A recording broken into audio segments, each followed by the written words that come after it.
শুভ সকাল বন্ধুরা, কেমন আছো তোমরা সবাই? আশা করছি তোমরা সবাই ভালো আছো। আমি বেশ ভালো আছি। এখন সকাল 6টা মতন বাজে। তো ঘুম থেকে উঠেছি 5:30। এখন ফ্রেশ হয়ে গেছি। তো ফ্রেশ হয়ে এখন ফুল গাছের এখানে এসেছি। কত ফুল ফুটেছে, এই ফুলগুলো তুলে নিচ্ছি পুজোর জন্য। সকালবেলা ঘুম থেকে উঠেই আগে ফুল তুলি, তারপরে বাকি কাজগুলো করি। সকালে ঘুম থেকে উঠে আগে বাসি নাইটিটা চেঞ্জ করে নিই, তারপরে বাকি কাজগুলো করি। আর সকালবেলা ফুল তুলতে কিন্তু বেশ ভালো লাগে, যদি অনেক রকমের ফুল হয়। আর আমাদের বাড়িতে অনেক রকমই ফুল আছে, লঙ্কা জবা, এমনি জবা, সাদা ফুল, নীলকণ্ঠ। তো এদিকে আমি ফুলটা তুলে নিচ্ছি। এখন চলে এসেছি বাড়ির পিছনে, তো পিছনের দিকটা চলে এসেছি। আর এখানে অনেক জবা ফুল ফুটেছে, এই জবা ফুলগুলো তুলে নিচ্ছি। এই জবা ফুলগুলো আমি বজরংবলীকে আর তারা মাকে দেবো। আর জবা ফুলগুলো খুব সুন্দর, দেখো। গাছের থেকে ফুল তুলতে কিন্তু বেশ ভালো লাগে, আমার তো খুবই ভালো লাগে। ঠাকুরের জায়গাটা ফুল দিয়ে সাজিয়ে রাখলে বেশি ভালো লাগে। আর সেই জন্য দেখো এখানে সাদা ফুলও ফুটেছে, অনেক ফুলই তুলে নিচ্ছি। আর আমাদের পাড়াতে সবাই ফুল নেয় এখান থেকে, তো সেই জন্য অল্প অল্প করেই নিচ্ছি, সবাই নেবে। ফুল তোলা হয়ে গেছে, আর দেখো কতগুলো ফুল তুলেছি। এখন চলে এসেছি ঠাকুরের বাসনগুলো নিয়ে। ঠাকুরের বাসনগুলো এখন ধুয়ে নেব। আমি যখন ঘুম থেকে উঠেছিলাম 5:30টার সময়, আর আমার মেয়েও আমার সঙ্গে সঙ্গে উঠে পড়েছে। তো ওকে তো চুপটি করে ওকে বললাম, তুমি শো, বাবার সাথে থাকো, আমি আসছি। ও বাবা, আমি যতবার ঘরে যাই ও ততবার এই করে ডাকে, এত দুষ্টু হয়েছে। ও আমার সঙ্গে সঙ্গে তো উঠে পড়ে, আর আমার ঘুম থেকে ওঠার আগেই ও উঠে পড়ে। একটা বাচ্চা যদি সকাল সকাল ওঠে কেমন লাগে না? আর এমনিতেই সকালবেলা ওঠা খুবই ভালো।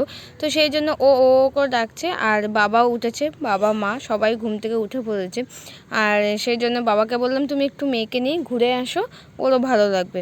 তো এখন ঘুরতে গেছে আর আমি এদিকে কাজগুলো করছি। ঠাকুরের বাসন মাজাটা আমার কমপ্লিট হয়ে গেছে, আর আমি ডিপ কল থেকে ধুয়ে নিয়ে এসেছি। আর ওটা দেখালাম না তোমাদের ভিডিওতে। তো এখন আমি ঘরটা ঝাড় দিয়ে নিচ্ছি, বাসি ঘরটা ঝাড় দেওয়া হয়নি।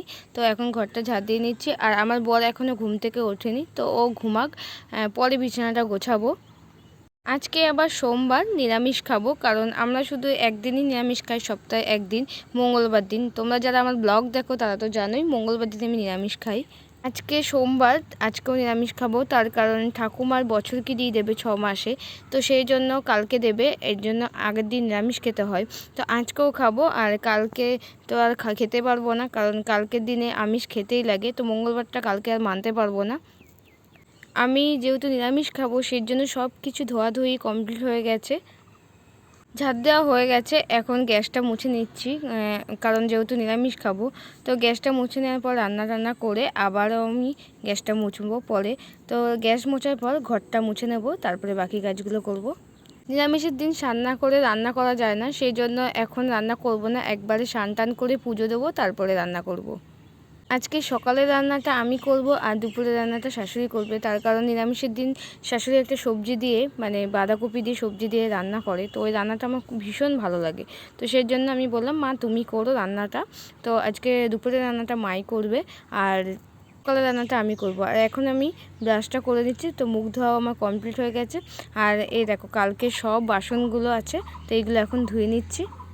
তোমাদেরকে বললাম যে সব কিছু আমার ধোয়া কমপ্লিট হয়ে গেছে। আগের দিনে যে ভাতের নেতাগুলো, ওটা আগের দিন ধুয়ে রেখে দিয়েছি। আর এগুলো সব বাসনগুলো আছে, এগুলো এখন ধুয়ে নিচ্ছি। প্রত্যেক দিনই আমার এত করে বাসন হয়, তার মধ্যে আজকে নিরামিষ, সব বাসনই বের করেছি। আর ঝাঁকাতে যেগুলো বাসন আছে ওগুলোও ধুয়ে নেবো। তো ওগুলো এমনি ধোয়া, শুধু জল দিয়ে ধুয়ে নেব। সকালে ঘুম থেকে উঠে আর রেস্ট পাওয়া যায় না। এখন বাসন ধোয়ার পর মেয়েকে জল খাওয়াবো, তারপরে জল টল খাওয়ানোর পর মেয়ের জন্য খাবার রেডি করব। আমার মেয়ে ঘুরতে পারলে তো খাওয়ার কথা ভুলে যায়, ও ঘুরলেই ভালো।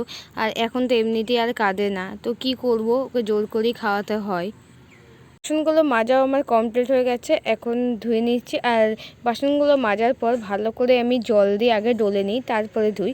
তার কারণ সাদা সাদা ভাবটা থেকে যায় না ডললে, সেই জন্য ভালো করে পরিষ্কার করে ডলে নিই, তারপরে বাসনটা আমি ধুয়ে নিই। তো আমার বাসন মাজাও কমপ্লিট হয়ে গেছে। আর এদিকে আমি স্নান টান করে পুজো দিয়ে নিয়েছি। আর দেখো কি সুন্দর করে সাজিয়ে রেখেছি ফুল দিয়ে, কি সুন্দর লাগছে না? ফুল দিয়ে সাজিয়ে পুজো দিলে কিন্তু খুব ভালো লাগে। আর এই তারামার মালাটা দেখো আমি কয়েকদিন আগে কিনে নিয়ে এসেছি।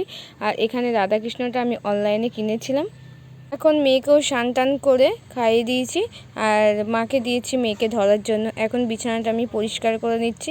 তো সকালে আর বিছানাটা পরিষ্কার করা হয়নি, টাইম পাইনি, সেই জন্য আর করিনি। তো এখন বিছানাটা পরিষ্কার করে নিচ্ছি আর মেয়েকে এখন স্নান টান করে যেহেতু খাইয়ে দিয়েছি, এখন ওকে ঘুম পাড়াবো। মেয়ে যেহেতু সকালবেলা ঘুম থেকে উঠেছে 5:30টার দিকে, তো ও অনেকক্ষণ হয়ে গেছে ঘুমায়নি, তো সেই জন্য স্নান টান করে ওকে খাইয়ে দাইয়ে দিয়েছি। এখন ওকে আমি ঘুম পাড়িয়ে দিয়েছি, মেয়েও ঘুমাচ্ছে। আর এখন আমি ভাত বসিয়ে দিচ্ছি আর আমি জলটা আগেই দিয়ে দিই হাঁড়িতে, তো জলটা গরম হয় তারপরে চালটা দিই। এখন আমি চিচিঙ্গা কেটে নিয়েছি, তো চিচিঙ্গাটা এখন ভাজবো। আর অনেকে চিচিঙ্গা বা হুপা অনেকের বলে, যে যেটার ভাষায় বলে। আর আমি সর্ষে ফোড়ন দিয়ে দিয়েছি, আর সর্ষে ফোড়ন দিয়ে চিচিঙ্গা ভাজা খেতে বেশ ভালো লাগে। তো এটা ভাজা হোক, আর জামা কাপড়গুলো শুকিয়ে গেছে, জামা কাপড়গুলো তুলে নিচ্ছে। আর আজকে অনেক রোদ্দুর উঠেছে, খুবই গরম লাগছে। তো এখন তো আমি সকাল সকাল আজকে স্নান টান করেছি, আর একবার করবো স্নান সন্ধ্যার দিকে। গরমকালে গরম লাগলে আমার 2বার করে স্নান করতেই হয়, না করলে হয় না, শরীরটা শান্তি লাগে না। জামা কাপড়গুলো আমি তুলে নিয়েছি আর এখন জামা কাপড়গুলো ভাঁজ করে নিচ্ছি। মেয়ে আছে বলে প্রত্যেক দিনই চাদর প্রত্যেক দিনই ধোয়া হয়, তো এখন চাদরটাও ভাঁজ করে নিচ্ছি। সব জামা কাপড় ভাঁজ করে নিয়েছি আর মেয়ের জামা কাপড়গুলো হেরিকালে সেঁকে একবারে তুলে দিচ্ছি। আর নাইটিগুলোও ভাঁজ করা হয়ে গেছে, সব গামলার মধ্যে রেখে দেবো। তো চলো আজকের ব্লগটা এখানেই শেষ করছি। কেমন লাগলো কমেন্ট করে জানিও, ভালো লাগলে সাবস্ক্রাইব করো, যারা ফেসবুক থেকে দেখছো পেজটা ফলো করে দিও। আজকের মতন টাটা, আবার নেক্সট ব্লগে আসছি। আর দেখো, তোমাদের সাথে গল্প করতে করতে আমার সব কিছুই ভাঁজ করা কমপ্লিট হয়ে গেছে আর সবার গামলায় সব জামা প্যান্টগুলো রেখে দিয়েছি। তো চলো।